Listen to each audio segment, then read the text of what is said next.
My name is Richard Dent, and I'm your MC for today. Long before Coca-Cola invented Santa Claus, or before the first Christmas Carol, this was Wurundjeri and Bunurong land, and we acknowledge that. I am trying. Tell me about the microphone. Is that working better? We have a bit of a technical issue today. We'd like to acknowledge that we're on Wurundjeri and Bunurong lands of the Kulin Nation, pay our respects to elders past, present and future, and extend that respect to all Indigenous Australians, including those here today. Welcome to our meeting, and thanks today will be given by past President Greg Smith, followed by the loyal toast presented by President Adrian. Please ensure that your glass is charged. Thank you. Thanks very much, Richard, and what a joy to be back on the podium after 6 months break. On this day, the 15th of December 2016, it was our Christmas meeting, and we were privileged to have a stalwart member in John Mitchell lead us in thankful reflection. You've got to project much for today. Okay, I'm going to boost it up as loud as I can get it, guys. Is that okay?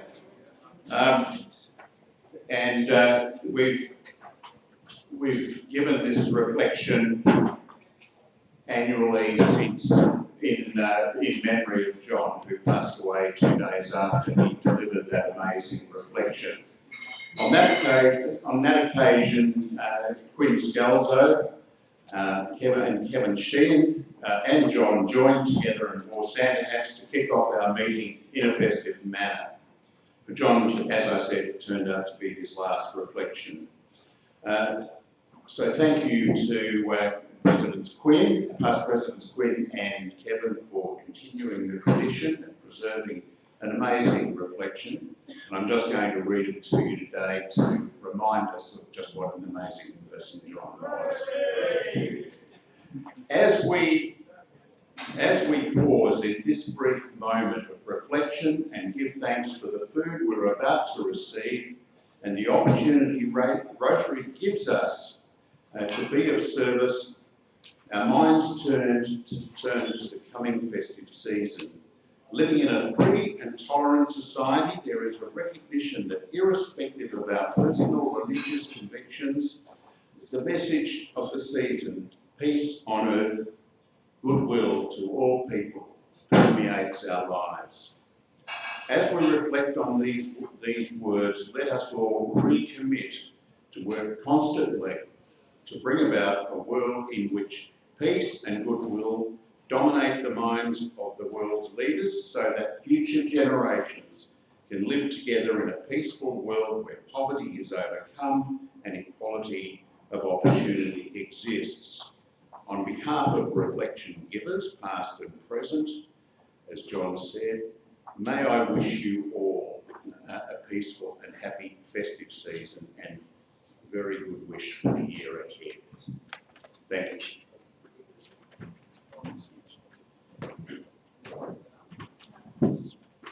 So Rotarians and guests, a toast to Australia and Rotary International. Australia and Rotary International.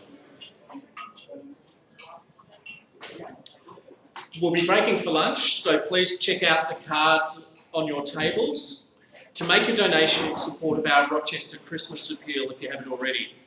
So you can take out your phones and scan the QR code on the back or just use the provided envelopes. So thank you and please be seated and we'll reconvene around 1:10 p.m.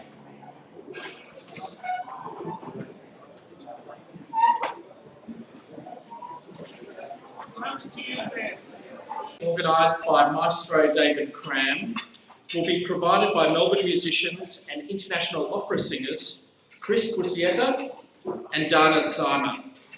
We're so pleased they've come together, especially for us today.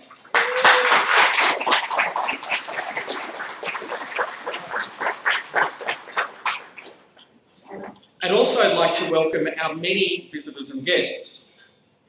Our District Governor, Amanda Webb. Where's Amanda? There's Amanda. Please stand up, Amanda. It's great to have Amanda here. We also have as our club guests Heather Watson, the President of the Rotary Club of Rochester, and Judy Mianki, the President of the Rotary Club of Bendigo Sandhurst. And we'll be hearing from Heather shortly. Also here today, I'm very pleased to welcome David and Heather Beanland. So would you please join me in making them welcome.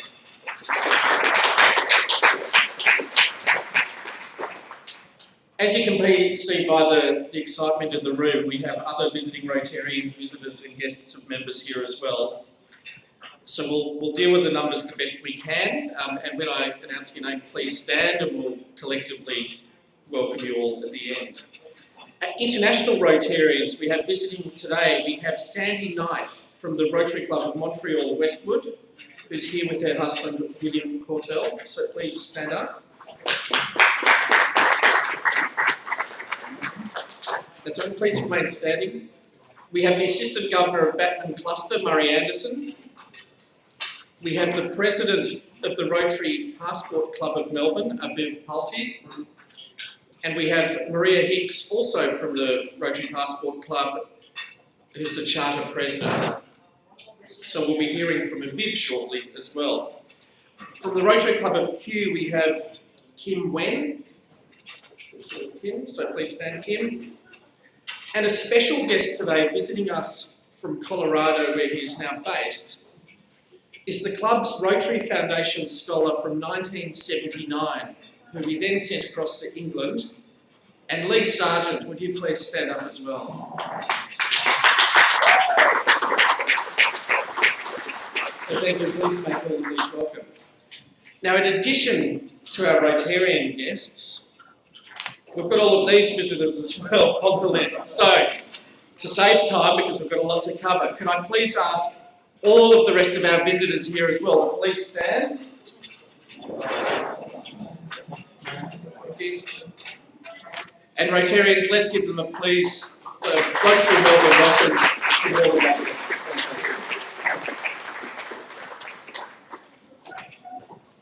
Thank you. So with that, the first person I'd like to invite to the podium is Aviv Palti, the President of the Rotary Passport Club of Melbourne, to briefly address us on what the Rotary Passport Club is and what its activities are. So Aviv, please come forward.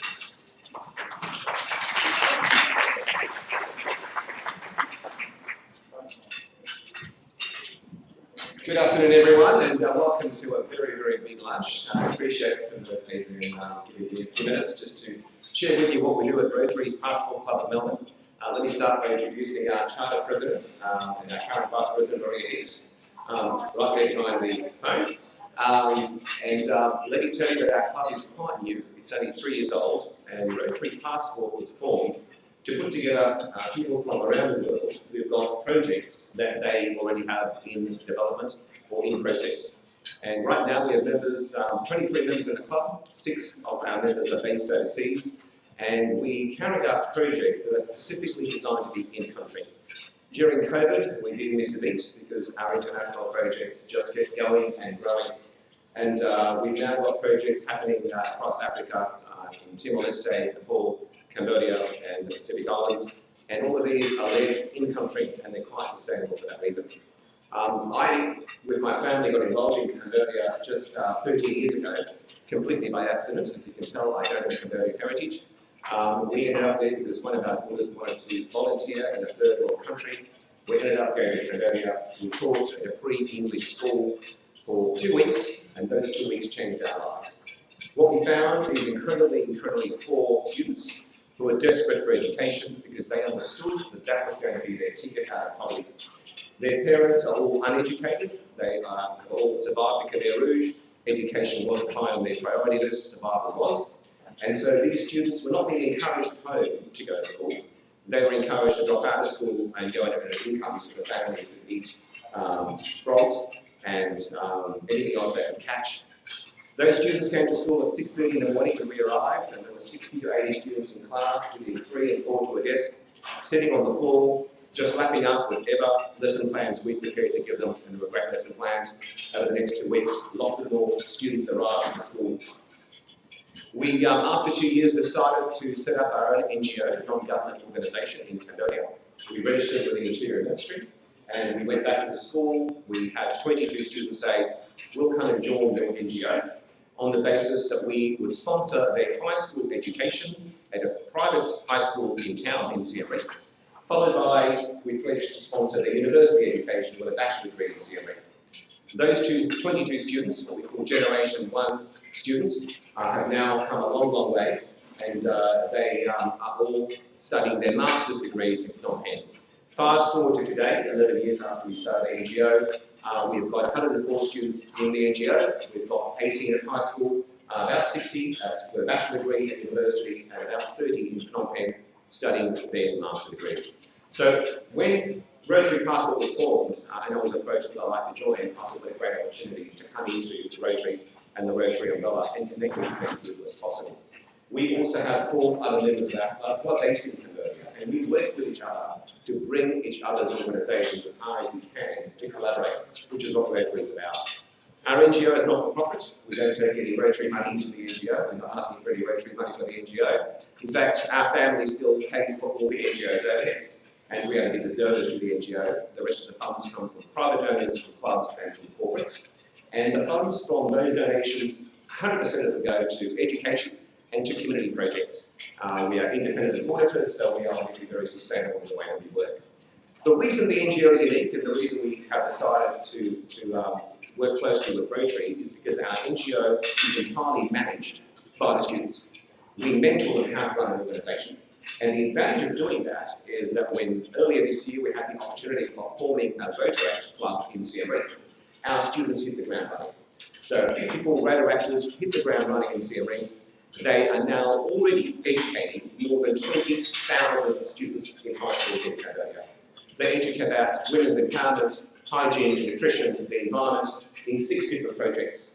And these 6 different projects, which are supported by the Cambodian governments with MOUs that we have with them, allow us to go into the rural high schools and utilise the Rotaractors as they stand up in front of the class and say, I'm just like you.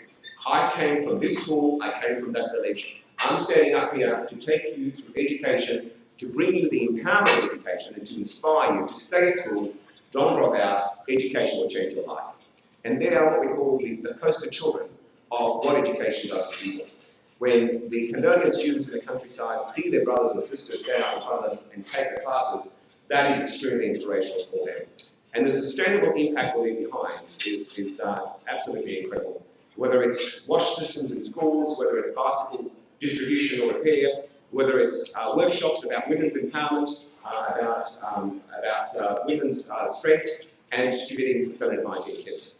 And I'm very glad that Maria is here because we work together, just about back up. We work together in Cambodia with our other colleagues, and everything we do at RPM, Rotary Passport Melbourne, is based around education. No matter what country we're in, we know that education is the way to change life and to bring communities to help each other. We'll help you so you can help somebody else. We're not giving you a handout, we're giving you a hand up. And that's what makes it sustainable. So thank you for the few minutes, I appreciate it. There was a PowerPoint which we'll share with you by email. And Adrian, I can't thank you enough for your generosity of your time, especially at this meeting. Thank you everybody. Have a great Christmas and all the best for the year.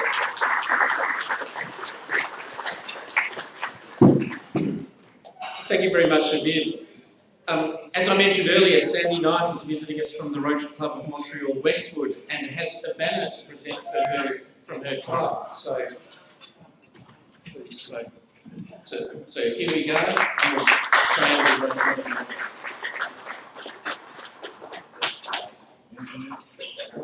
Thank you so much, and thank you for inviting me. Welcome. Montreal, I arrived last night. Thank you so much. Now, at this year's club changeover, President Reg awarded Bev Brock the club's David Whitner Mentoring Award. Now, unfortunately, Bev was not able to be at the meeting and receive the award, but we are very, very happy to have Bev here today.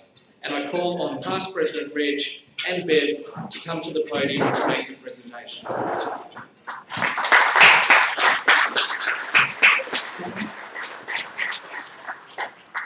Thank you very much, President Adrian, and I'm going to keep this incredibly brief. Most of us in the room know Bev pretty well, and if I were to conduct a quick survey about Bev's most influential skills, I reckon, on every occasion, mentoring would be in the top 3. It's an absolute delight to have her here today after a very challenging recovery period, and it's a great privilege, Bev, to present you with this heavy-duty mentoring award in honour of our past President, David Whitner, who was himself an exemplary mentor. So thank you for your continuing service, Bev, despite all the things that have gone wrong in a very challenging time. And let's give Bev a hearty round of applause. Would you like to say anything? Thank you so much. I am humbled. Anything from David is exceptional. I mean, he was a remarkable man, a remarkable Rotarian. The year, as Rich has said, has been a challenging one, but one of the things you learn when you face the challenges is that you've got no choice. You get up and you do it. And unfortunately, joining you all has meant that I have missed Rotary and missed you as individuals, and I am extremely grateful for the number of members who have got in touch with me on a repeated basis throughout the year. Thank you so very much. I am very grateful. Thank you.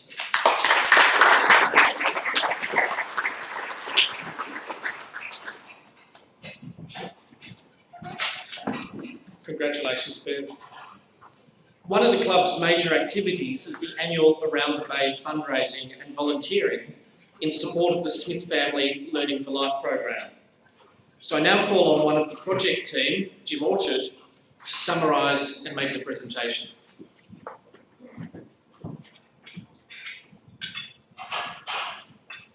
Thank you, President Adrian. So the Around the Bay event itself was held in early October, and we finished off our activities with the silent auction, which was last month. So we're all done. We're here today to give the Smith family a cheque for $24,422, and we're going to make that presentation to our very own Adrian Cloden, who's on the board of the Smith family. I should make the point that the actual total we got was pretty close to 27,000. There's a few funds that sort of went as a sort of a prepayment, if you like, to the Smith family, so that's a great result. I'm pretty sure it will be a record amount of money that we've raised for the Smith family's Learning for Life program.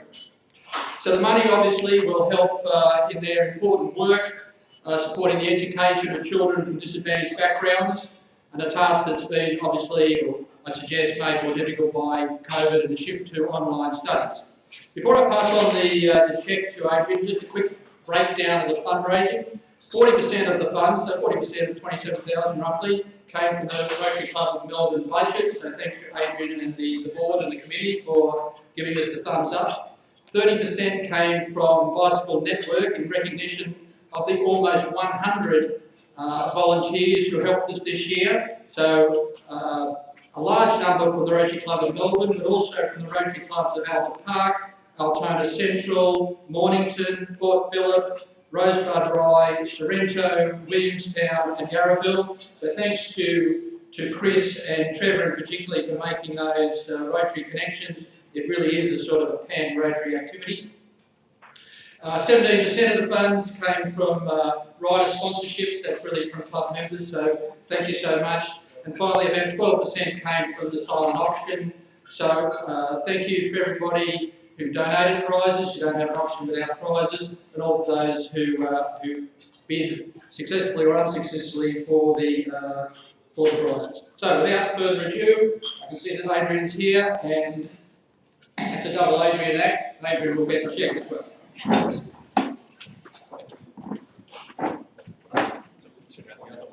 Congratulations.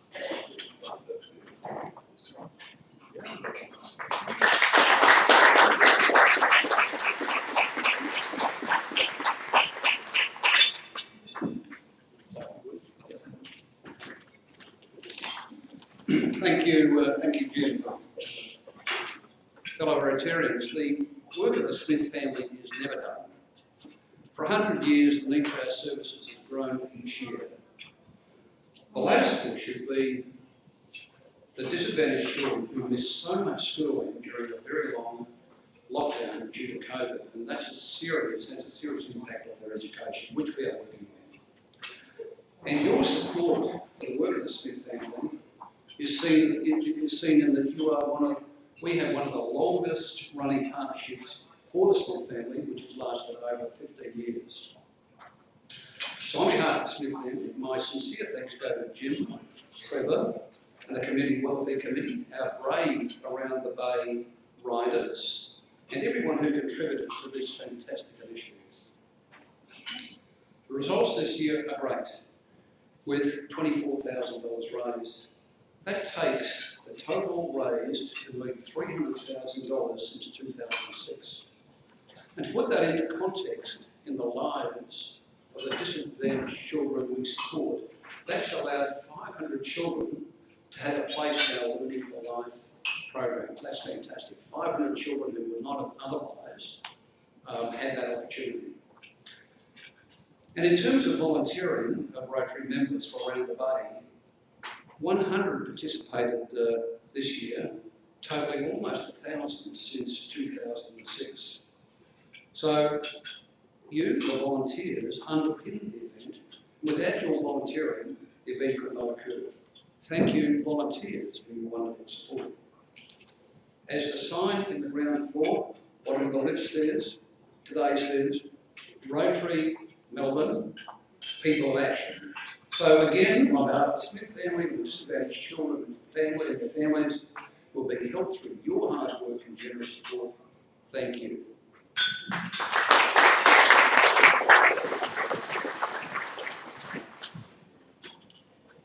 Now, would Heather Watson, the President of the Rotary Club of Rochester, please come up to the podium to update us on the town's flood recovery efforts.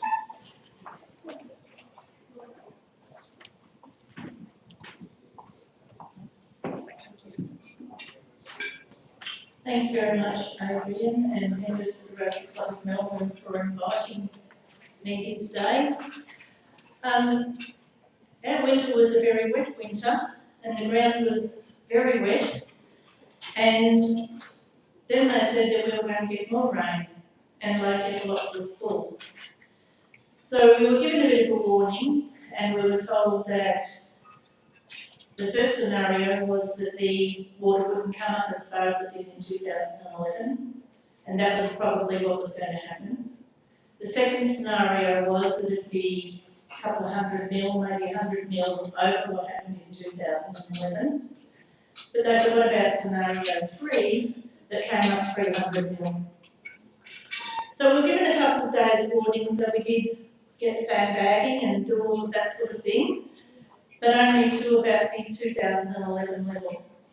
And then on Thursday the 13th, the rain started, and by Friday night, the town was awash, and people were being evacuated by the fire brigade and the SES. Our town has a river that runs through the middle of it, so we were divided. We have the west and we have the east. And west of the river was most hard done by. The east wasn't quite so bad. So the unofficial numbers that I was given was around about 1,500 properties were impacted by flood water, and somewhere between 800 and 1,000, it was a bit difficult to get the accurate numbers, had water over the floor. So the water compared to, as I said, 2011 was about 300 mil higher, and twice as many houses went under. And we had houses up in Hotham Street who hadn't had water through them before, and it was 2 foot deep. And around Fuller Avenue, they said it was like a tsunami coming down the river, down the street. So anyway, we're surviving. So many volunteers and paid workers have spent the last 9 weeks clearing out the houses. So the houses have been stripped of their carpets, their furniture, everything, and most of them have their walls stripped back with about 1.2 metres of plaster, the width of the plaster taken off the walls, mainly so that everything can get dried out, and they're worried about mould. So if you were to drive through Rochester now, you'd think, yeah, it's looking, well, actually before that, they put all the furniture and plaster and everything out on the street. It was pretty heart-wrenching to see the volunteers come along in their JCBs and loaders, pick up the rubbish, the household items, and very unceremoniously dump them into the tip trucks. It was not good to see. So now to drive through Rochester, you'd think we look pretty good. And it's the same up at Corrickoi and Woodburn. So ironically, Rochester Rotary Club had done a big donation pickup, and we took our community bus and 2 trailer loads of donations up to Corrickoi and Woodburn. And 12 days after we got back was when we got smashed. So if you drive through Rochester now, as up there, everything looks good. A lot of the nature strips have been mown, all the rubbish has been cleaned up. But if you look further, look into the houses, you'll see empty windows, and you may even see the bare frame of the houses. And most people have been told it'll take them 12 months to 2 years before they're back in their homes. So some of the facilities that are on the priority list of getting back to working again are our Shire Service Centre, the library, community house, churches, halls. And when I see that, people are very generous and they ask, what can we donate? We can't accept anything because we've got nowhere to store it at the moment. All our big storage sheds, they're out of action. And the 2 ovals on the recreation reserve, they're just coming back into being used now, but they had a lot of gravel dumped on them, so it's making it a bit dangerous. Our 3 schools, the St Joseph's, the primary school and the secondary college, they were all badly inundated, and the students were being bussed down to Bendigo and Elmore for their education. But luckily, all are going to be back on site, mainly in portables by the beginning of term 1, so that'll make things a bit better for them. Our hospital, it was totally wrecked, and luckily the aged care people and the acute patients, they were evacuated before the water actually hit, so they went to places like Bendigo, Shepparton, Kyabra and Toddy. And it's estimated it'll be about 12 months before aged care and the hospital are able to get going again. Hospital possibly longer because I think it'll have to be rebuilt. At the peak of the evacuations, we had 280 people housed at the Bendigo Recovery Centre at the showgrounds. And since then, accommodation has been put out at the Elmore Events Centre, and their caravans, dongas and some portable buildings for the people to go to. So as of the 1st of December, there were 130 residents out there, 91 adults, 49 children, of which 34 were school age. And this will grow, and they hope to get about 500 people out there eventually. So it's uncertain how many people have returned to Rochester, but many have bought or hired caravans instead of having their paid insurance money for their accommodation, so they took the payout. And they're living in their driveways and their backyards.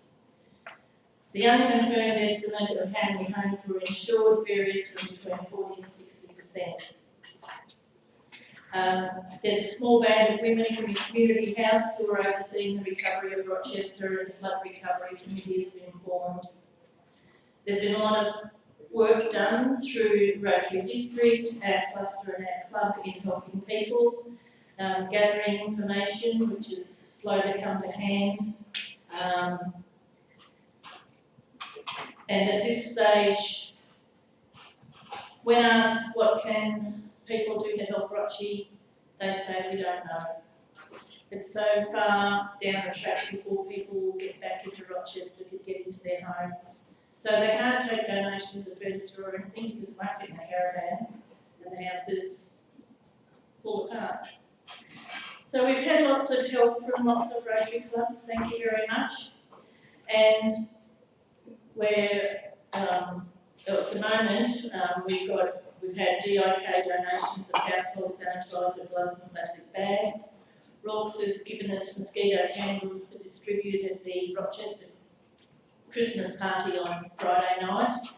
The Rotary Club of Bentley are donating bikes to students in grades 2 to 4.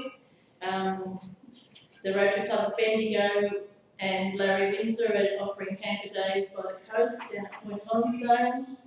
There's lots of monetary donations coming in, and one of our smaller donations that our cluster gave was to Nanilla Estate Primary School to replenish their sand pit, because the sand in the sand pit had to be put into sandbags.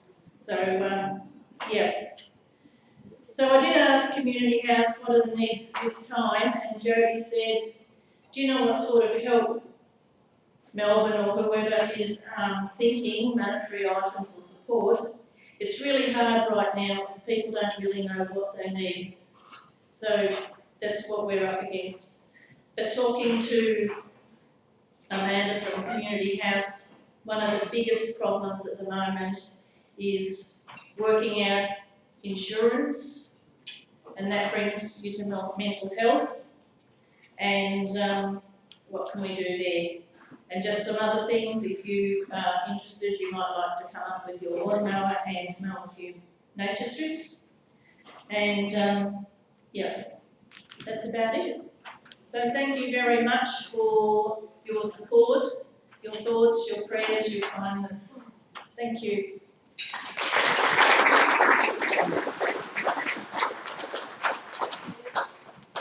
It's quite emotional listening to Heather talk and to hear what they're going through. I know I reached out to Heather in the week that it all happened to say what can we do as a Rotary Club, and I know our board spoke about it at the time as well. And we felt that it was important to be there for the long haul, not just for the start when the emergency services are in there. What looks like the difficult first stage, it's actually the second and third and fourth stages which are actually the most difficult. And given our club's experience, we think that that's where we can provide the most support. So we'll continue to work closely with you, Heather, to find out what you need and what your community needs so that we can support it. But just on a personal level, we've heard from Heather, and clearly she's an exemplar Rotarian. She's been president of the Rotary Club of Rochester, I don't know how many times, 10. Right. So we've just got to applaud her efforts for the community.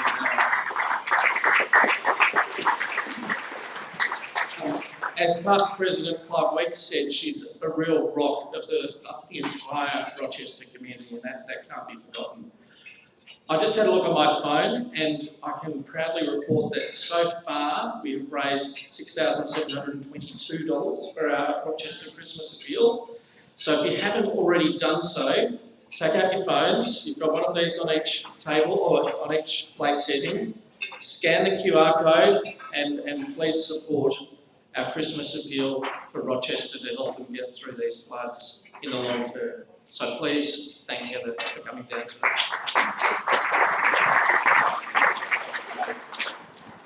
I did forget to say that Rotary Club of Melbourne supported us during the drought in 2010 and the floods in 2011. So thank you very much. Thanks. Now today we also especially welcome David Beeland, who due to health limitations has not been able to attend Rotary in recent times and has signalled his retirement from our club at the end of this Rotary year. So I just wish to share with you some interesting facts about David and his Rotary service. Professor David George Beeland, AO, is the Emeritus Professor at RMIT University of Melbourne. He was re-inducted into our club on the 25th of November 2009 with the classification University RMIT. His sponsor was Alex Buchanan, after having resigned in the 90s due to work pressures. He was born in Lawn, educated at Oxford Technical School and completed an electrical engineering degree in 1959 at the University of Melbourne. Gaining engineering experience at Government Aircraft Factory and aeronautical research laboratories, he later moved to engineering education.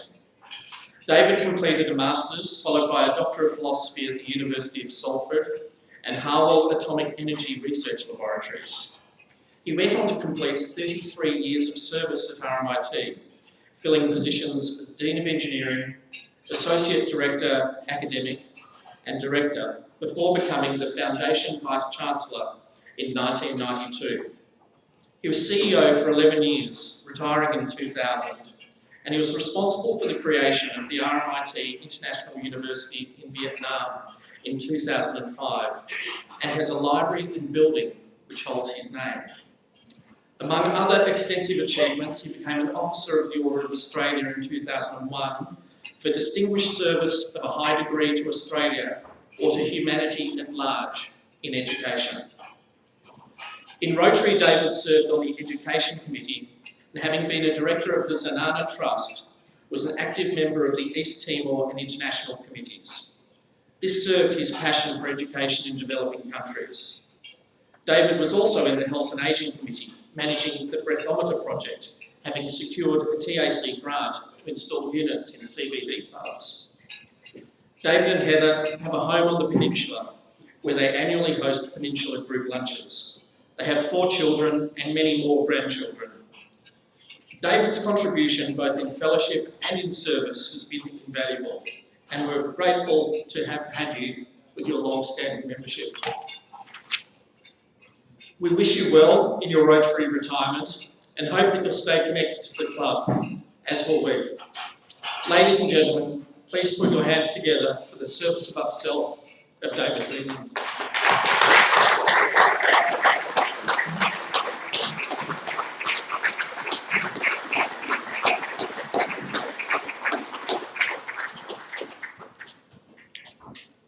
And as we reach the half point of our Rotary year, we celebrate all that we have achieved. Time prevents me from highlighting all these achievements today, so at each of your place settings, there is a card highlighting just some of what we've been up to so far, including our volunteering, our local and international service projects, and our range of meetings and events. And look at the numbers today, wow. But with reflection on the year so far, let's look forward to what to expect in the first half of 2023. And again, you can see some of this on the card on your table. We'll be starting the year in lieu of a lunch here at the Sofitel on Wednesday the 15th of January with a field trip to Ryman, which is the Rotary Inner Melbourne Emergency Relief Network. Our big events will continue, including our Angus Mitchell oration, our Thomas Baker oration, and our now annual Environment Lunch. We will be unveiling the Peace Bells in our Rotary Park, which will be officially renamed the Rotary Melbourne Peace Park. To kick off our social events, we will hold a picnic in the park at Rotary Park on Thursday the 2nd of February. So please pack your baskets, your rugs, and bring your champagne and chicken sandwiches for a great fellowship event. Of course, the Rotary International Convention in May is a big deal.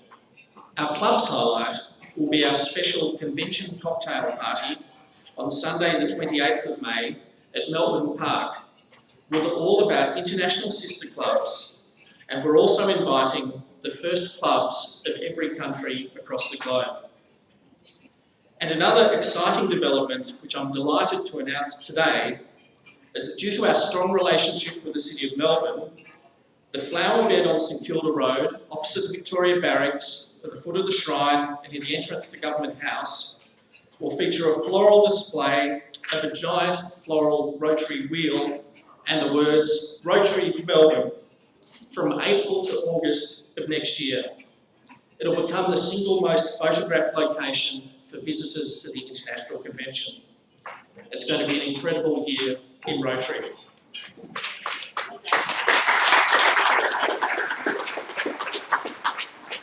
And so now it's time to draw the raffle, and today we have 2 bottles of wine, so 2 prizes. And I'll ask Joe, and please can you put your hands together for Joe, the amount of work that Joe does for our club.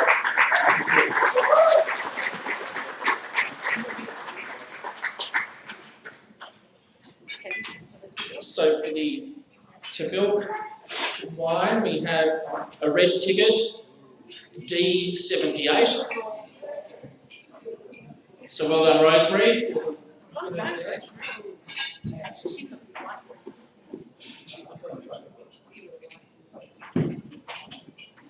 And for the second one, there's a very well scrunched John Saunders. So thank you. We have another red ticket, D33. Well done. Great. And with that, it's now my pleasure to hand over the meeting to our Chair of the Day, Maestro David Crown. Thanks, Adrian. President Adrian, Rotarians and guests, thank you. I will be brief. The two artists you will experience today epitomise many things about Victoria, Australia and Rotary. Firstly, it demonstrates the depth and breadth of cultural and musical education in this land of ours. And secondly, it demonstrates the multicultural society we hold so dear, because both artists have an affinity and a background with Mediterranean countries. Thirdly, it demonstrates the fact that sadly our Australian community does not support our artists financially to the extent which they can earn a living full time, but luckily they both have been able to make their careers overseas and especially in Germany. But fourthly, a tribute to our own club as one of the few clubs in the world with an arts committee and one of the few clubs that actively supports our artists over and above the usual gifts which are given to guest speakers, which I will speak more of. Chris Bussietta and Dana Zani, you can read their bios in the bulletins. I know them both personally. I will speak a bit more, but please, ladies and gentlemen, if you feel that you have to leave on the dot of 2, please do so quietly and expeditiously. We do hope that you will be able to enjoy the full programme that they have been presenting.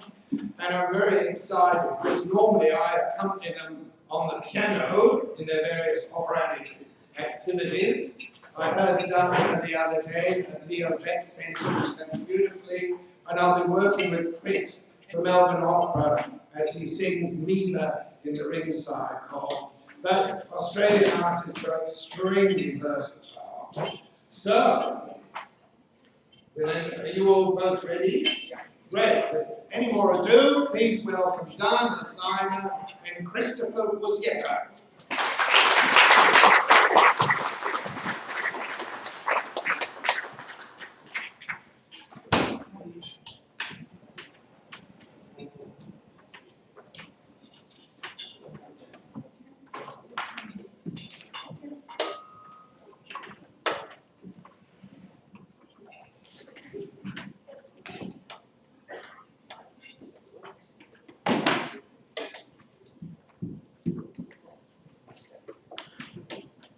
We're just designing the stage.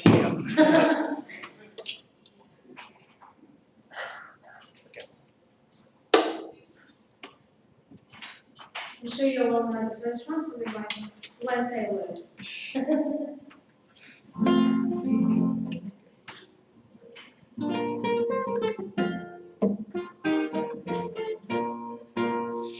Ding dong merrily on high, in heaven the bells are ringing. Ding dong merrily the sky is ringed with angels singing.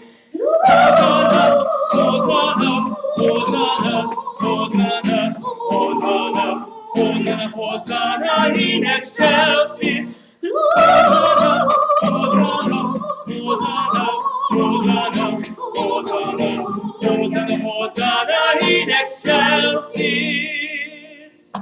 In so himmel below, that steeple bells be swung, and yo-yo-yo, by friends and people swung, and glory.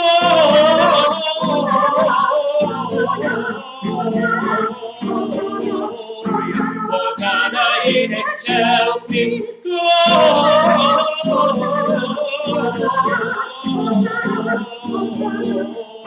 Hosanna in excelsis. May you dutifully climb your your in-time song ye singers. Hosanna, Hosanna, Hosanna, Hosanna, Hosanna, Hosanna, Hosanna in excelsis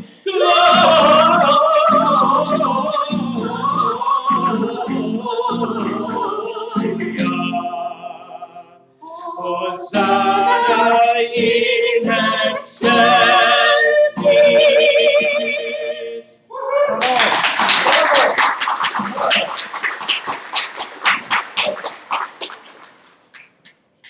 So what are we doing next? Silent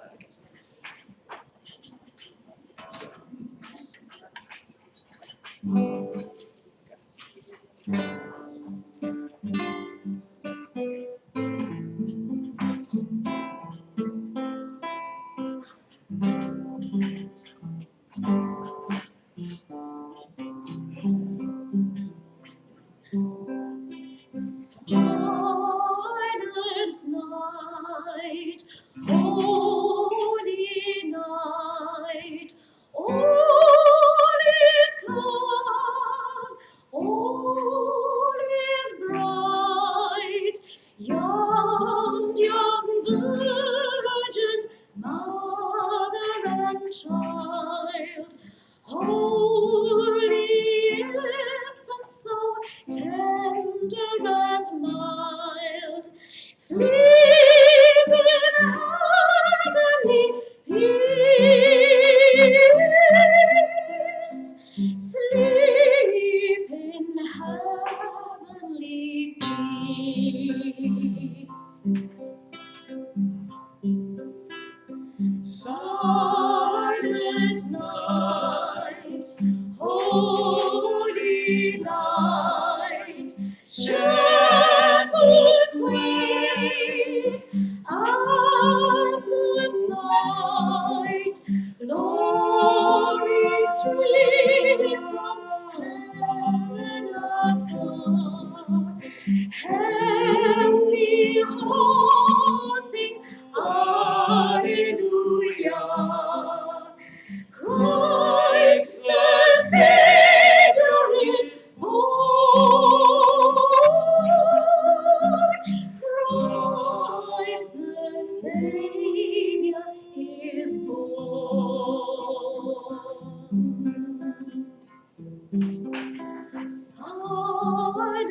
Silent night, holy night, Son of God, love's pure light, radiant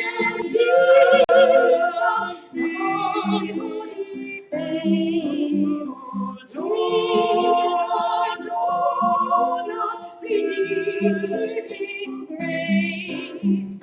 Jesus, Lord of thy birth, Jesus, Lord of thy birth. Holy night.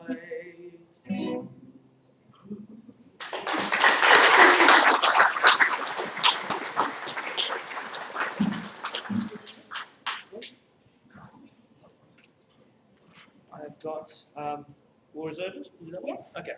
So this one is probably, well, not the newest song we're doing today, but it was done in the 20th century and in the last 30 or 40 years. It's a John Lennon Christmas song called War is Over.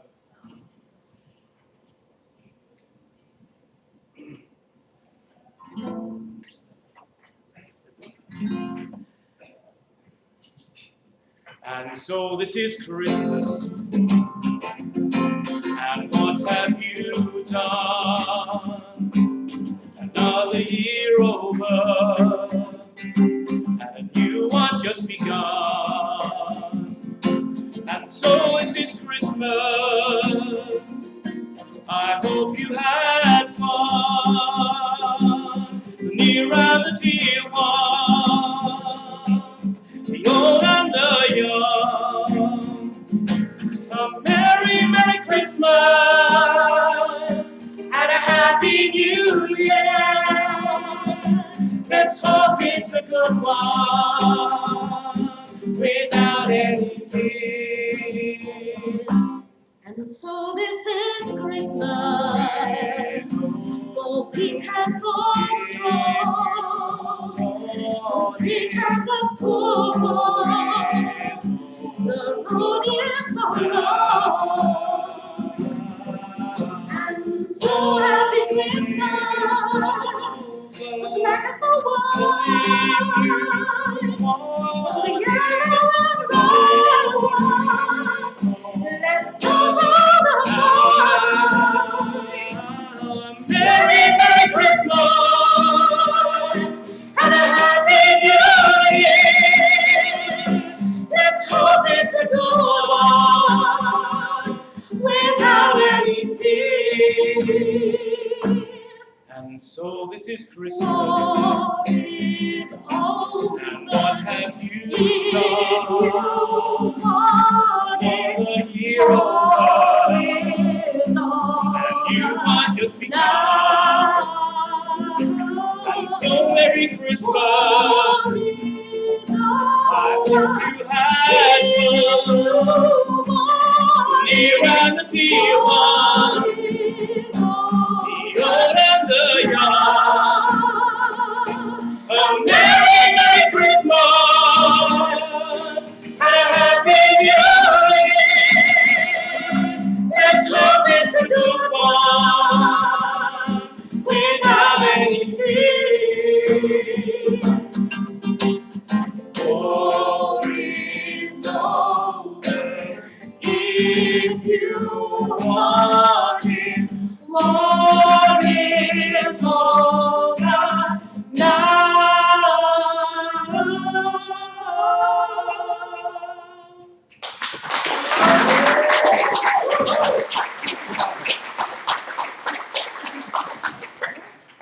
Yeah. You first, yeah. Okay. Let's just go down this one, this one. This one. See?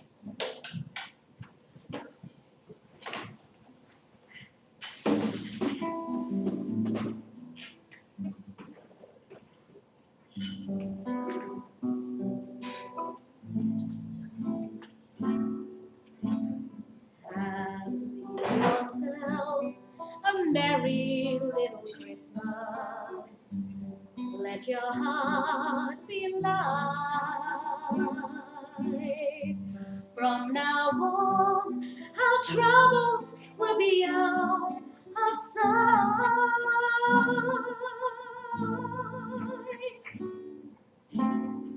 Have yourself a merry little Christmas. Make the Yuletides gay. From now on, our troubles will be miles away.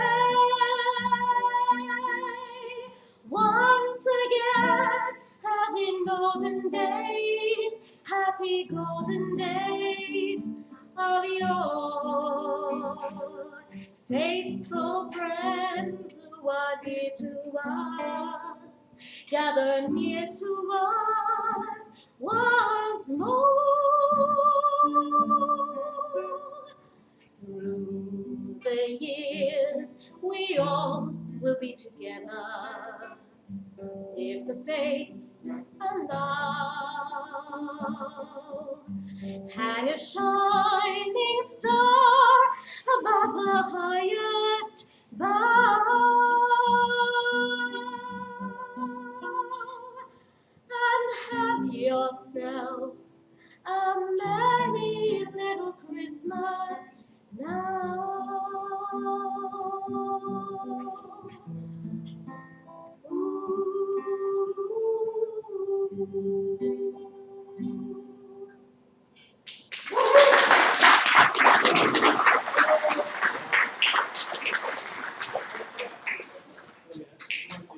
Just do Christmas and then go off each other.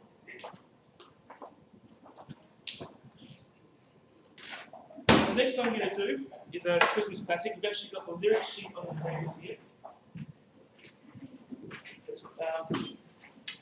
I think it's based on a 16th century melody. I don't know if I got the century wrong, but definitely something around that era. But it feels to me always very modern.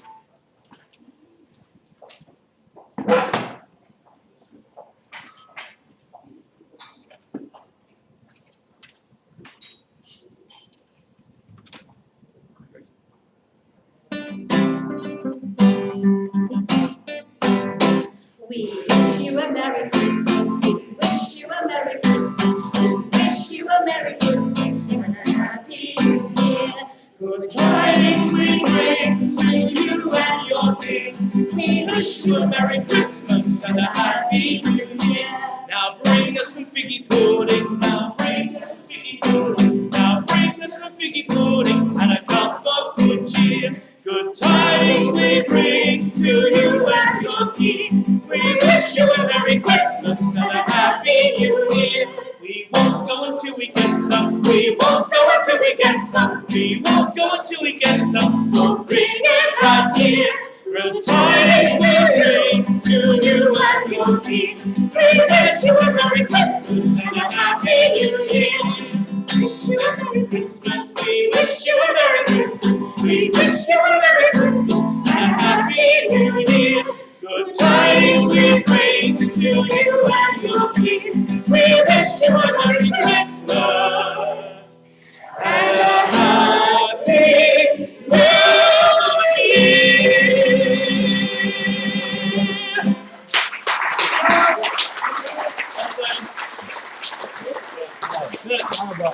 I'm gonna play some music and she has to leave just to get going. Yes, unfortunately, I have to leave a bit early. There's a show, the last show that I'm in today. If anyone's free, still at 3 p.m.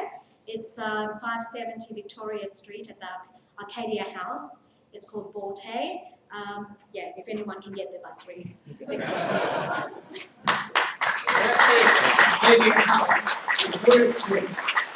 And you'll receive a very special gift from Rotary. It's unique to Rotary, 200% Australian, courtesy of Wilderness Ware, our past president, Phil Endersby, plus a book outlining 100 glorious years of Rotary. So please thank again our guests, Chris Buscetta and Dana Zine.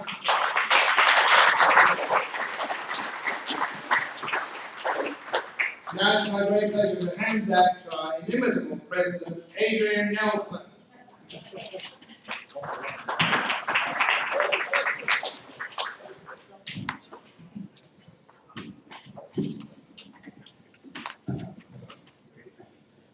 Thank you.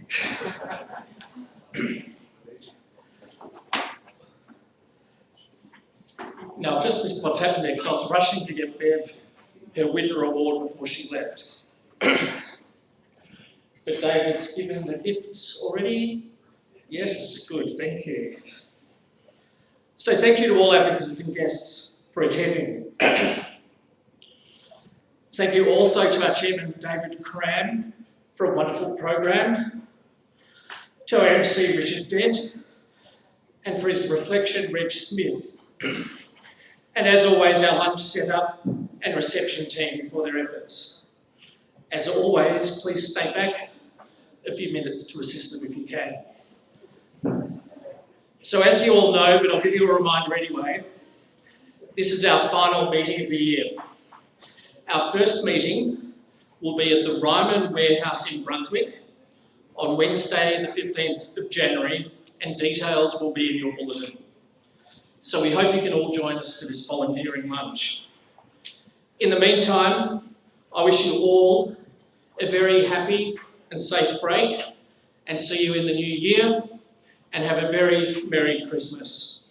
So please stand to close the meeting with the National Anthem.